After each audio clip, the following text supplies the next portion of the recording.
Ang ama niya, ang Heavenly Demon, ay nagdeklara na hindi niya lilimitahan ang pagpili sa susunod na cult leader sa kanyang sariling angkan lamang.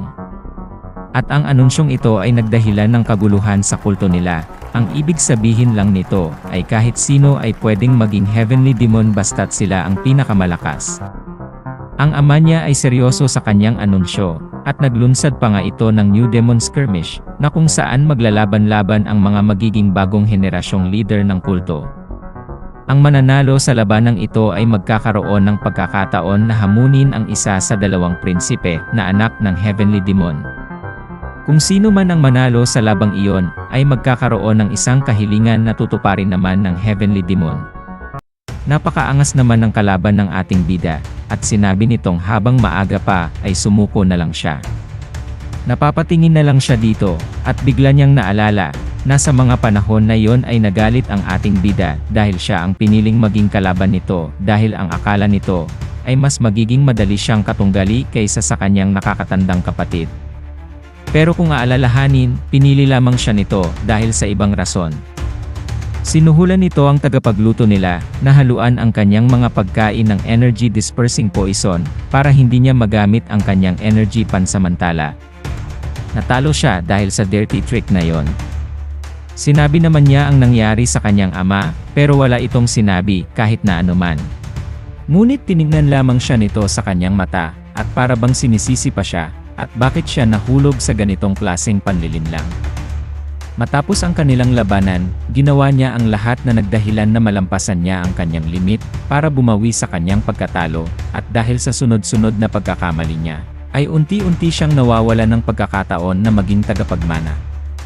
Ang lahat ng iyon ay nagsimula lamang sa kanyang pagkakatalo ngayon. Nasabi naman ng hambog na baka nade-distract lang siya dahil nandito na siya sa kanyang harapan. Tinanong naman niya ito kung ano ang kanyang pangalan. Nagalit naman ang hambog at sinabing ang pangalan niya ay Gu Pyong-ho. Siya ay isa sa 7 disipulo ni Gu Chonpa, ang Blood Heaven Sword Demon. Si Gu Pyong-ho ang ika-5 disipulo, nagsalita naman ito at sinabing bakit papalag ito sa kanya at baka sobrang tiwala lang siya sa kanyang mga abilities ngayon.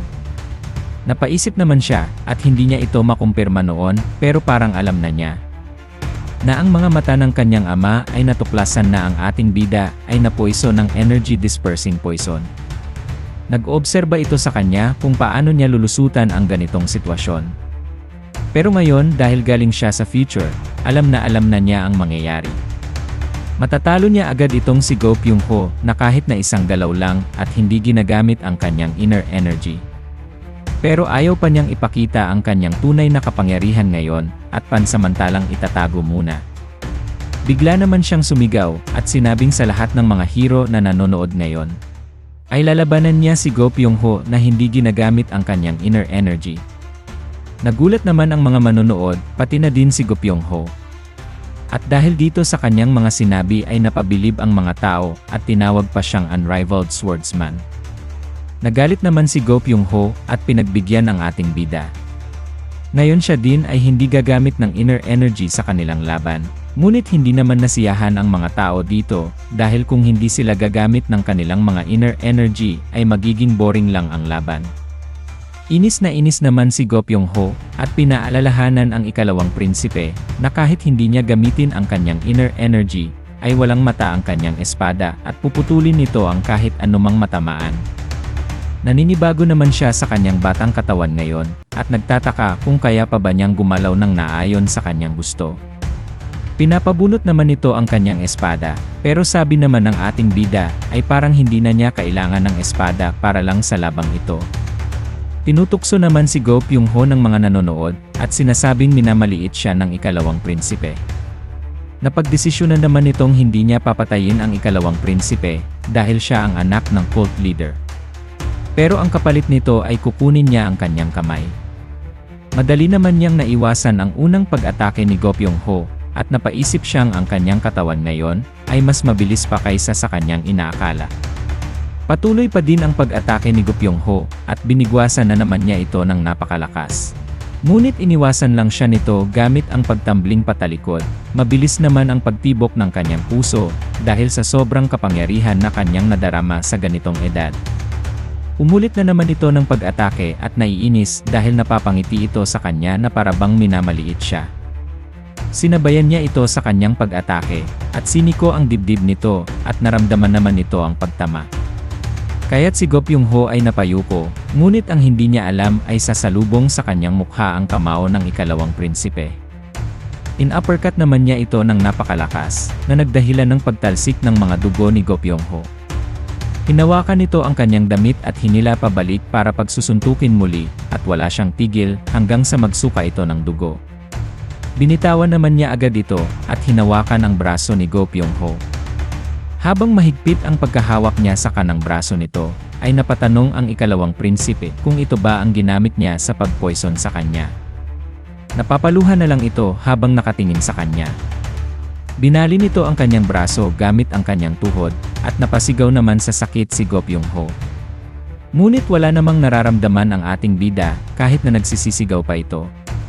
Natutulala naman ang mga nanonood dahil sa pagkabrutal ng ikalawang prinsipe. Tinitignan na lang niya ito sa baba habang nanginginig, at ngayon, dahil nakabalik na siya sa nakaraan, hinding-hindi na niya hahayaan ang mga taong ito na maimpluwensyahan kung papaano siya mabubuhay. Bigla namang may nagtaas ng kamay at napatingin ang mga tao dito. Ito pala ay ang Heavenly Demon, at sinabing tutuparin na nito ang kanyang hiling kaya't magsabi na siya agad.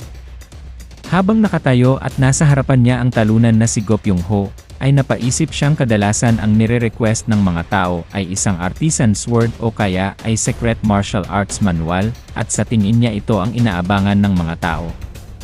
Pero sa oras na ito ay susundin niya ang kanyang pakiramdam. Sinabi nito na ang kanyang kahilingan ay magkapaghanting kasama ang kanyang ama. Wala namang imik ang Heavenly Demon habang nakatulala din naman si Gopyung-ho. Sinabi naman nito kung pakikipaghanting lang kasama siya ang kanyang request. Ito ang kanyang hiling na yon dahil meron siyang naririnig na sa kabataan ng kanyang ama ay magaling itong maghunting at nais nitong matuto galing sa kanya. Napatingin na lang ito sa ating bida, at biglang napatayo sabay sabi na maghanda siya dahil aalis agad sila bukas na bukas din. Umalis naman na agad ang Heavenly Demon dahil tapos na ang labanang naganap. Habang tinitignan niya ang kanyang ama na papaalis, ay sinabihan siyang tatanga-tanga ni Gopyung-ho. Dahil sa ang kanyang kahilingan ay napakababaw lamang.